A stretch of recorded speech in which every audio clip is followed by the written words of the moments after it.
Confession of a Broken Blade. Part 3. By Ariel Lawrence, a League of Legends story. The council hall that had been as still as a grave swarmed back to life. Armed warrior priests, drawn by the commotion, flooded through the doors, pushing past villagers who just wanted to run away from the dangerous magic that had been thrust upon them. The falcon-nosed judge had found her footing and cracked her wooden sphere against the table. "This hall will restore itself to balance," she demanded. The room grew quiet once more. Overturned benches were righted. The crowd seated themselves. The hooded stranger scratched his scarred nose and moved to examine the new chest-high scorch mark that blackened the walls of the council room. A warrior priest approached the magic weapon tentatively. Amid the broken table legs was the blade and sheath. A greenish glow of energy crackled around the still broken pieces. The warrior priest bent and reached for the pommel, using two hands as he felt the true weight of the sword. Though fractured, the weapon held its shape. "Put that accursed thing away!" Someone shouted from the crowd. The priest slid the weapon back into the sheath as more priests came to remove it. "I killed him," Riven repeated. The voice was hers and not hers. It was the past speaking through her. She looked at the faces in the room. Memory restored, she was awake once more to a shadowed corner of her history. "Riven," the judge said. Riven's attention snapped from the blade to the judge. "Do you know what you are confessing to?"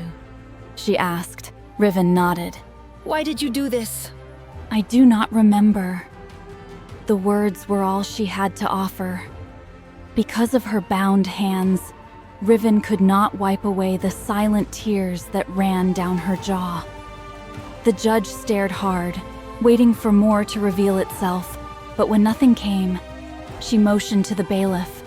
"Riven, you will stay chained in this hall until dawn, so that all who need to speak with you to make peace may do so before you are sentenced." Riven looked at the shackles on her wrist. "The other magistrates and I will consult the scrolls and the elders for an appropriate punishment of your crime." The villagers left quietly. The last to leave was the old couple. Riven knew this because she heard Shava whisper in her country voice to the old man, though emotion made the words unclear. When she heard their aged feet finally shuffle over the threshold, Riven at last looked up. The room had been emptied of the living. The only thing she was left with were the ghosts of her past.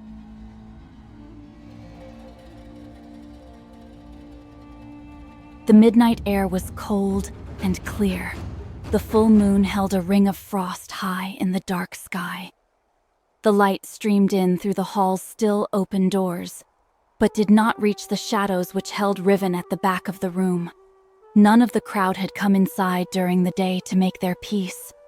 The warrior priests had taken the blade, but the wooden spike scorch mark that encircled the room kept the villagers from venturing inside the council hall. Some had come to the open door, a few with more rotten egg fruit, but ultimately, Riven had been left alone with her thoughts. Sleep had finally come for her, but it was the light, fitful sleep of someone who knew the coming dawn could be her last. When shuffling footsteps approached in the dark hours before sunrise, she was instantly awake. Riven opened her eyes. "Oh, Fa," she said, "what are you doing here?"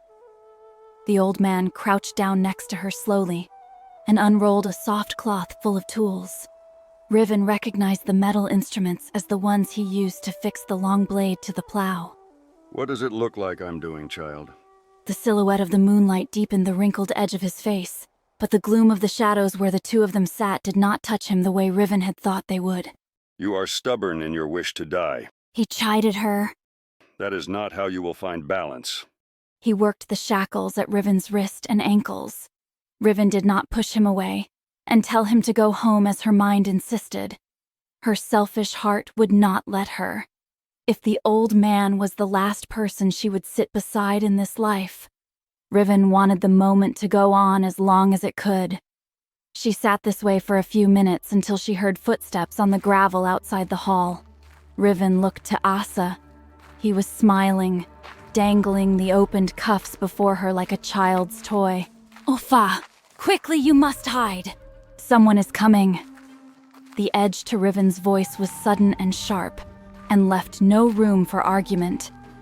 The old man shuffled to a dark corner to wait in the shadows.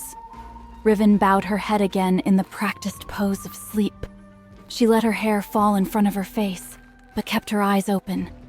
A strong wind blew through the trees and curled around the posts of the hall's great doors. There, framed by a shaft of moonlight, the contour of a man stood on the threshold.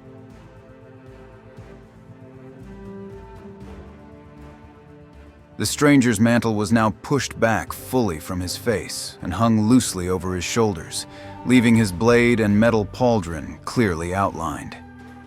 He paused at the doorway, like the others. Unlike the villagers, he ventured inside. His feet made no sound on the stone floor. When he was a blade's length from Riven, he stopped.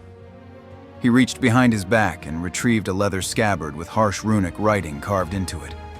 He tossed it, clattering at Riven's feet. "Which weighs more, Riven?" he asked. "Your blade or your past?" It was clear the stranger knew Riven wasn't sleeping, and so Riven no longer pretended. She looked up at him, his face reduced to gray shadow, yet the scar across his nose was clear. Who are you? She asked. "Another broken blade," he answered. "You are ready to accept guilt. For that, I admire you." Riven watched as a brief wash of emotion crossed his face. "There is more to the story of your blade," he continued. "Do you desire the truth of what happened?" I killed him. He died because of me. They all died because of me. Riven countered. She was not sure if she was capable of carrying more grief. "Pick up your weapon!" Riven sat. She could hear the man's low growl of frustration. "Stand and face your past," the man said. His voice left no room for argument. A wind began to build, swirling around the room, knocking back benches in the hall, and pushing Riven to her feet. Instinct and physical memory guided the young woman's arm. When Riven faced the stranger, the sheathed blade was in her hand. I asked him to destroy it, she said. "Did you?" The man's voice was mocking. The stranger's question was cutting, and it hit a bone of memory in Riven. She shuddered with a half-remembered vision. Elder Suma's voice had been so calm. The air in his meditation room had been heavy with thought and the smell of incense. Elder Suma had not judged her or her burden. Riven looked at the stranger before her now, anguish building in her heart, flooding her body until it reached her hands. She tightened her fingers around the pommel as she drew the runic blade from its sheath. Why are you here? Riven asked. The broken blade coursed with power. The blinding light cast their shadows on the walls. "I heard you wanted to die." The stranger smiled. The ghosts that haunted her had returned in full force, and Riven swung wildly at them now. The man's blade parried the sadness and the fury. It infuriated her and centered her back in the present. They danced around each other. The air hummed and crackled at each block and thrust.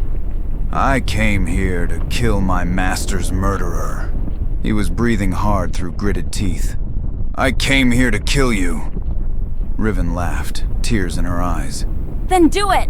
The Wind Warrior lowered his sword and instead manipulated the very air that swirled around them. The magic built to a fever pitch. The man focused the energy at the runic blade. The Noxian spells within the weapon shuddered, the broken pieces separating for a moment, releasing the sleever at the forend. The energy collapsed, and the sliver broke away, speeding toward the shadowed corner that held Asa. The tiny bit of death was about to bury itself in the old man's throat. The spiced memory of incense flooded Riven's nose. She was back in Elder Suma's meditation room. No! She shouted. Riven dropped her blade, unable to prevent that which had happened before. Just as the piece of shrapnel was about to graze the old man's weathered skin, it stopped, held in place by a current of air. The man with the scarred nose let out a strained sigh, and the small shard of Riven's broken blade dropped harmlessly to the stone floor. "You are lucky your breath comes so heavily, Master Conte," the stranger said. His own short-winded words tumbled out quickly. Riven ran to the old man and embraced him. She looked over her shoulder at the stranger. A breeze still whipped his hair as he wiped a bit of sweat away with the back of his free hand. "It is true." The stranger joined them, picking up the splinter of the blade. Riven watched some of his anger melt into understanding. "You killed Elder Suma, but you did not murder him." I'm sorry, I'm so sorry. The moment Riven had been searching for, she was living again. The words came fast and thick. She was shaking as she held on to the old man. I came to him. I begged. Riven struggled to enunciate each word as emotion overcame her. I begged him to help me, to break this, to break me. "Elder Suma tried to destroy your blade," the scarred man said. His voice grew thick. "But we cannot destroy our past, Riven." Riven knew what it was to face memories that could not live again, but would not stay dead. She saw now this stranger carried his own ghosts. The swirling eddies of air calmed around him as he gave a heavy sigh. "Elder Suma was my responsibility. If I had been there, that night, I could have protected him. It was not your intention to kill him." Riven watched, one knowing fighter to another, as the man resettled the burden of his own unseen demons once again on his shoulders. He met her gaze. "In the end, the fault of his death lies with me." Yasuo? The old man looked more closely at the man and then wagged a gnarled finger at this. You have shown great honor in admitting the truth in this matter. "My honor left a long time ago, Ofa." In Yasuo, Riven saw her own resistance at the offer of hope, of forgiveness. The man with the wild hair shook his head at the old man's reprieve. "One mistake has compounded many others since. That is my punishment." The pronouncement was interrupted by the shift of gravel. A falcon-nosed woman entered the council chamber. She walked carefully around the room, inspecting the damage of the fight between the two broken warriors. A metal jangle kept time with her footfalls. The judge slowed as she passed Riven and the old man. Riven recognized a loop of leather slung with the keys to her shackles. When the magistrate came face to face with the stranger, she stopped. Taking responsibility is the first step to atonement, Yasuo, She said evenly. "And the second?" There was a desperate edge to Yasuo's words. Yasuo held the magistrate's gaze. The room stilled, holding its breath. The judge's quiet voice was loud in the empty council hall. Forgiving yourself. Riven watched the fellow warrior closely. He could not bring himself to the words that would release him from his pain. Riven had wanted death for so long, but now as she witnessed Yasuo's own struggle, she knew the hardest thing she could do was to live and to live with what she had done. Yasuo looked at her now. Would he stay and face his past? The man who carried the weight of the wind turned his back on the council hall and walked into the night. Riven held tightly to the weathered hands of the old man.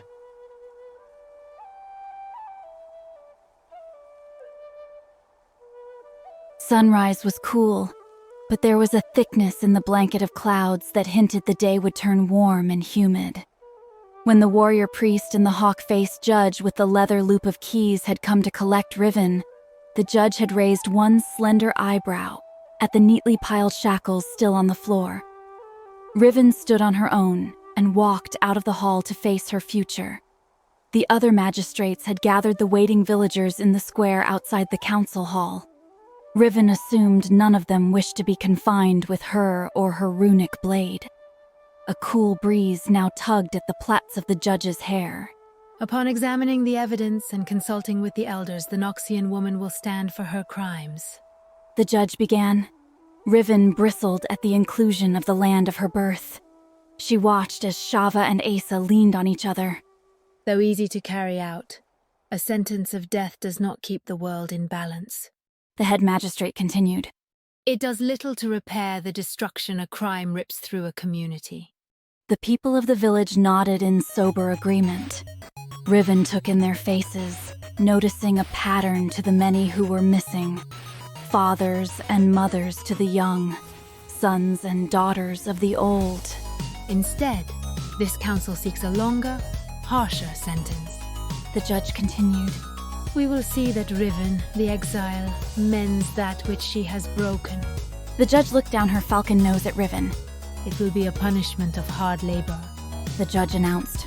Starting with the fields of Master and Mistress Conte. A murmur swept through the crowd. This court will also see Riven make reparations to the council hall and to those whose homes and families were injured in the Noxian invasion. The judge looked at Riven expectantly. Will you live by this decision? All eyes were on Riven now. A new emotion caught in her throat. She looked around. The ghosts she carried did not melt away with the pronouncement. Riven looked to them as they mixed freely with the living. It surprised her. She welcomed the visions. She would prove to them that she was worthy of the gift being offered. Yes. Riven barely recognized her own voice, overcome as it was. The old couple swept forward at this, crushing Riven between them. Riven relaxed into their embrace, leaning into them now as they did to her. Dieda. Shava murmured against the slashes of Riven's white hair. Daughter, she whispered back.